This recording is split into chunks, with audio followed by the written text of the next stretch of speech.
Now we're going to adjust the jack position to the knuckle. This is the knuckle, and that's only in a grand, and this is the jack. So we are going to adjust its position. You need to have all the hammer shanks down for this section, and then you're going to push the repetition lever down. The back of this jack should match up with the back core wood part of the knuckle. So as you can see, it's really far forward. So I have this tool here with a, let's see if I can show you, with a little bitty screw fitter thing. And I am going to use that on the jack right here.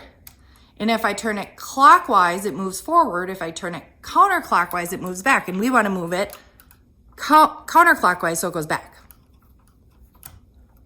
Now let's check. Oop, just a